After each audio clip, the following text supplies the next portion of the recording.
Aminkarmani here folks, and welcome back to another video. A few days ago I made a video in the CBD of the city of Melbourne, which I'm about to share with you here, but before doing so, what I want you to do is watch this video from the very beginning to the end completely. Then I'll be right back explaining each and every single one of the idiomatic expressions that you guys have got to learn. By the way, don't forget to hit like and click subscribe if you really enjoy watching this video. I'll be right back.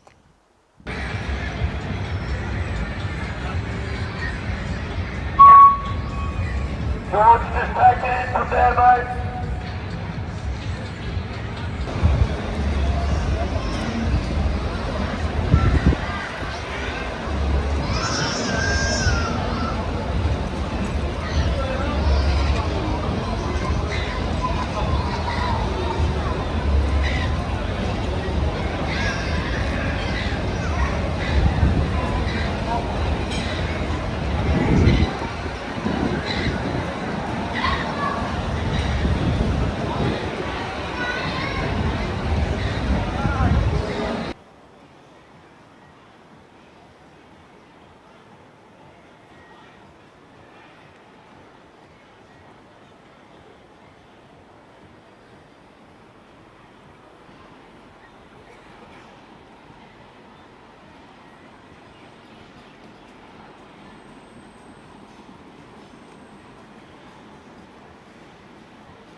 Guys, I'm in an inner city suburb situated in the central business district of the city of Melbourne, otherwise known as CBD, which is believed to be a byword for representing the confrontation between the past history of this city and its promising future.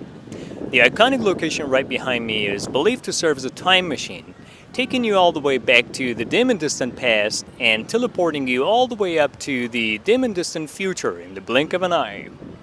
They always say you can't have it both ways, but it's not the case when it comes to the city of Melbourne. In the case of this city, you really have the best of both worlds, in that on the one hand, you can enjoy taking a trip down memory lane by visiting the historic buildings, and on the other hand, you can get the most out of the modernity, provided by the high-rises and the state-of-the-art technology. I really admire the fact that the city of Melbourne always has a lot to offer and has always done its best to be all things to all people.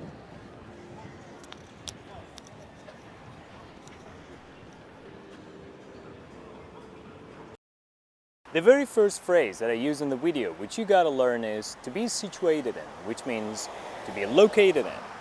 Guys, I'm in an inner city suburb situated in the central business district of the city of Melbourne. Situated in the central business district of the city of Melbourne. Situated in the central business district of the city of Melbourne.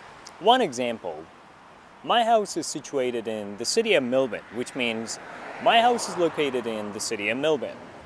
The second expression I use in the video, which you need to learn, is otherwise known as, which means also known as. Situated in the central business district of the city of Melbourne, otherwise known as CBD, otherwise known as CBD, otherwise known as CBD. One example, have you ever traveled to Australia, otherwise known as the land down under? The third idiomatic expression I used in the video was to be a byword for something, which means to be so famous and well known for something that your name can be used to represent that thing, which is believed to be a byword for representing the confrontation. A byword for. Let me give you an example. Toyota is a byword for durability, strength, and quality. Guys, the fourth idiomatic expression I use in the video that you need to learn is the dim and distant past. The dim and distant past refers to a time in the past that cannot be remembered easily because it goes back to a long time ago, taking you all the way back to the dim and distant past, the dim and distant past, the dim and distant past. Let me give you an example to gain a better understanding of this idiomatic expression. In the dim and distant past, people did not know what the internet looked like and why it would be used. And here is the fifth idiomatic expression that I use in the video. In the dim and distant future, it's pretty similar to the previous idiomatic expression, right? In the dim and distant past.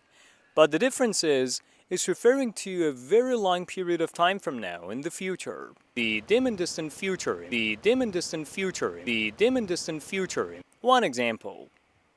In the dim and distant future, people will no longer drive cars.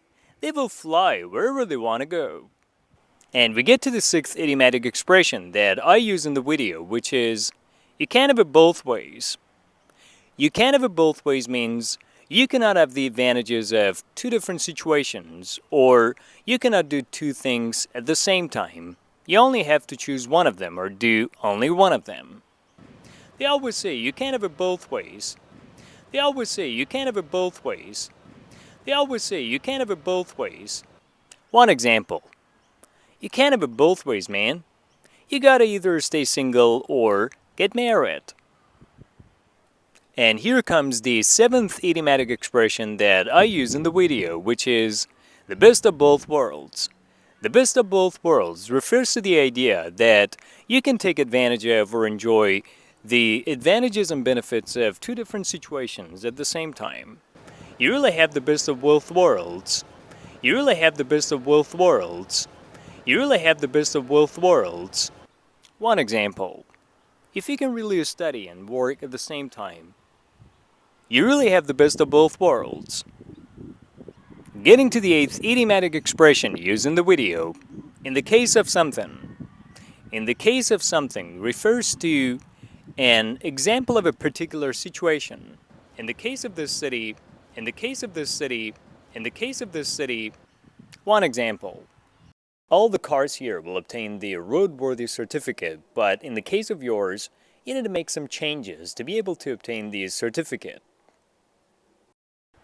Alright, we're getting to the ninth idiomatic expression that you guys heard me using in the video, which was to take a trip down memory lane. To take a trip down memory lane means to remember the pleasant things that happened in the past, or to spend time remembering the best things that happened in the past. You can enjoy taking a trip down memory lane. You can enjoy taking a trip down memory lane. You can enjoy taking a trip down memory lane. One example. Sometimes it's not a bad idea to take a trip down memory lane and remember what you guys did in the past. And here comes the 10th point that you heard me using in the video. State of the art.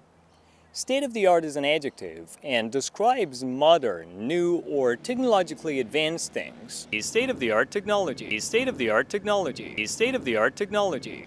One example. We need to use the state-of-the-art technologies and methods to fight against cancer.